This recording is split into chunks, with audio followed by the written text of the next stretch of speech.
What up, bitches? It's the misanthropic one, aka He Who Hungers, and I'm back up in this bitch for another rant.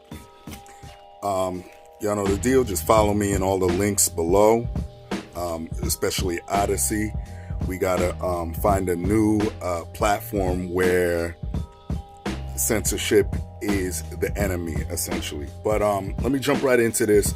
I want to talk about Tim Pool versus R.A. the Rugged Man. I know some of y'all might have heard of this and jumped on it, but y'all know I had to jump on it. Shout out to Black Conservative Perspective. Great channel. If you don't know who he is, go look him up, subscribe to him. Greg Foreman, great YouTuber, one of my favorites. Gives a honest, common sense approach to a lot of these political and social issues. But if it wasn't for him, I wouldn't have known about this situation, and I see it starting to gain traction. So y'all know my channel. I'm a big fan of R.A. the Rugged Man, and I'm a fan of Tim Pool as well. And this segment that I'm talking about is just the epitome of a lot of shit that I talk about today. So R.A. was on there, and they're talking about R.A. was talking about systematic racism and this and that, and Tim Pool started to go into, he was going to tell his side and his experience when it comes down to certain issues when it comes to race, and R.A. was basically laughing it off and dismissing, Tim Pool's experiences, saying, basically, you'll be good because you look white. I guess he was trying to say he could pass as white or whatever, even though Tim Pool himself is mixed. I believe he's half Asian, a Korean to be specific. Someone correct me on that, but I know he's like half Asian, I believe. But Tim Pool was like, well, I've experienced racism, I've experienced certain things, but he was basically, I think R.A. knew where he was gonna go, so R.A. started laughing it off and saying, nah, that's not the same, and this and that, and it kind of elevated from there. And Tim Pool surprisingly, stood up for him. It was like, nah, bro. He goes, yo, you racist. He's like, how are you discounting my shit and blah blah blah. And then R.A. he got in his feelings and started jumped up and smacked the mic and doing all this shit. And look, I've talked about this several times. Look, this whole thing reeks of the white savior complex, and I'm gonna say that R.A. took the L on this one. And no hip-hop shit, all hip-hop shit aside, him being one of my favorite lyricists and all that shit aside, bro. The reason I say that R.A. particularly comes off like the white savior is because, number one, he's done this before. He was talking to what's my man's name, Gavin McInnes, and Gavin McInnes brought up a good point, which I believe R.A. couldn't debate that point, where he said, there's certain people that make choices in life. You know what I mean? It's all about choices that you make. And I don't think R.A. debated that point, but that's during an old, that's a totally different debate or talk. But I'm just saying, this is where I formulate the whole white savior thing, because he's always, on the side of, what you'll see in the interview where he goes, nah, black people have it so bad systematically, blah, blah, blah. That's how the whole thing starts. And I believe, to an extent, to a very small extent, yeah, R.A. is right on that with certain things, but nowadays that's not the case. I mean, he's involved in art form which is black dominated. It's made more black billionaires and millionaires than anything else out there. I mean, besides the NFL and maybe the NBA, of course, but come on. You know what I mean? Like, we're not living in 1964. You know what I mean? And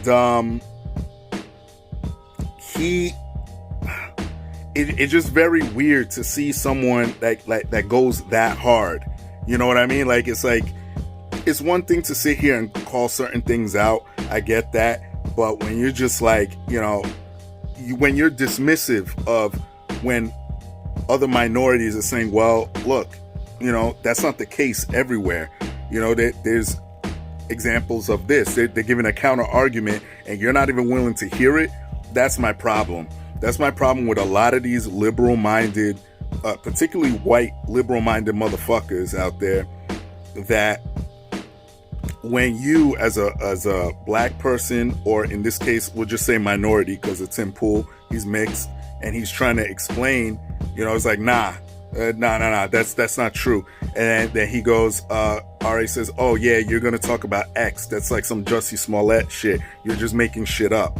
And I've seen this before. Another example of this is, what's my man's name? Hunter Avalon. When him and my man Officer Tatum had a debate, and Officer Tatum was trying to explain to him how certain things go in the black community because he himself is black. He goes, Hunter openly says, nah, I don't care about that. I don't care about your experiences. And that's exactly what RA was saying. He's trying to dismiss a minority's experience. You know, when, you know, the whole lefty talking point is, oh, black voices or minorities' voices matter. Okay, so for the minority saying, well, that's not my experience, you should be able to sit there and hear it and absorb all experiences. You understand? And RA was going at him saying that he was giving Derek Chauvin and Ahmaud Arbery's murderers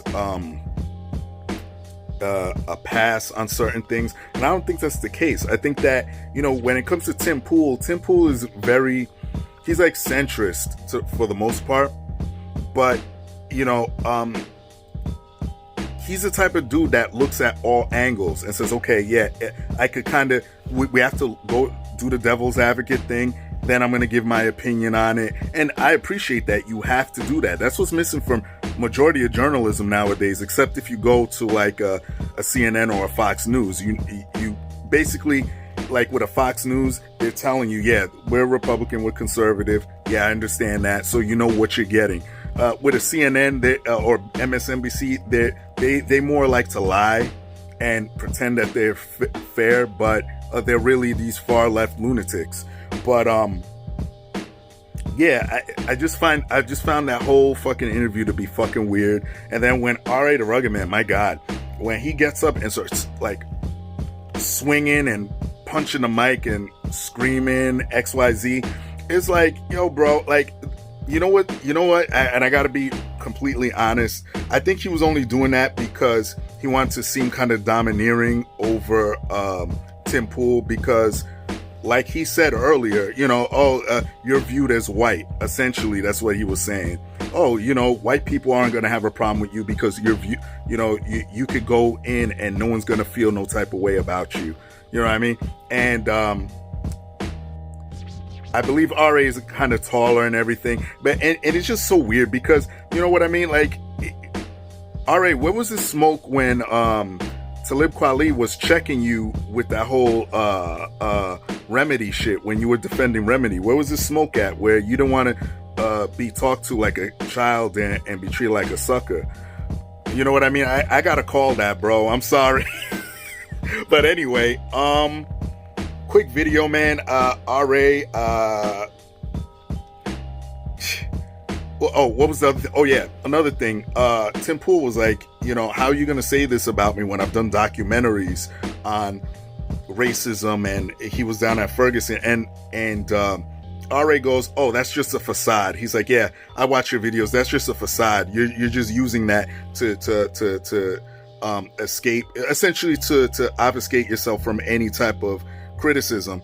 So, RA, by that same token, anybody that agrees with you right now or that you agree with is just using a facade, because on the left with this liberal lunacy, you're only one opinion away from being canceled, from being ostracized, and all of that. So yeah, let me just end it there. RA, I love you, bro. I think you took the L on this one. That's just my opinion. That's it. Everybody else, y'all know the deal. Leave your love, leave your hate. Most of all, subscribe. Shout out to RA, the Rugged Man. Shout out to Tim Pool. Love you both, and that's it. Peace, bitches.